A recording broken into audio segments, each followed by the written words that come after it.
Everyone is acknowledging there are serious safety hazards on the main road leading up to Missoula's newest school, but finding a way to pay for the improvements continues to be a challenge, even as classes get underway. With classes opening at the new Jeanette Rankin Elementary School Monday, residents in the Maloney Ranch and Linda Vista subdivisions are getting their first look at what the future holds for traffic in this growing area.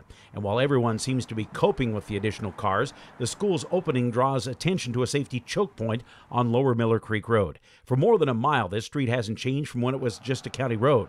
West of Linda Vista Boulevard, there are no sidewalks, bike paths, and virtually no shoulders. Drivers are already dodging corner potholes and dozens of deer. And while this road is already pretty narrow, even in clear conditions like today, it gets much worse when there's snow and ice with even less room along the shoulder of the road. Now add in buses and more traffic headed to the school, and you have to wonder when the first accident will happen.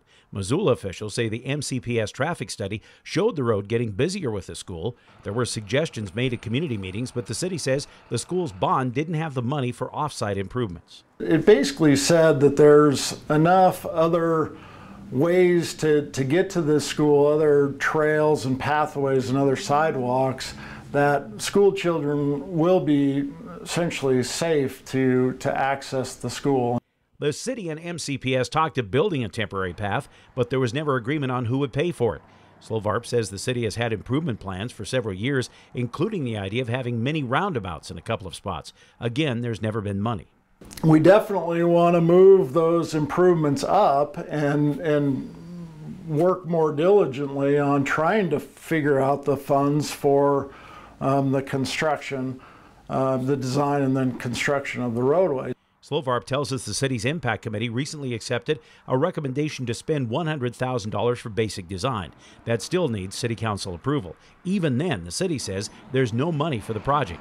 That may change if land along the stretch were to be developed. We anticipate that vacant land being developed at some point, and then the requirement for that development will be to install curbs and gutters and sidewalks on their frontage of that road. It could get worse with the hundreds of homes and apartments the city council already approved for development 10 years ago. And even where development has occurred, some spots don't have sidewalks on both sides of the street. In the meantime, the city is asking drivers and walkers to be careful. Maybe even choose a different route to school. Use one of the trails that is in the area and try to utilize the existing sidewalks that are in place.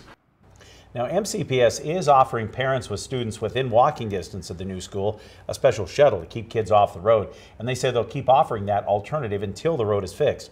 Spokesperson Hatton Lippman tells me the district is committed to this solution as we continue to work together on the longer-term solution for the community.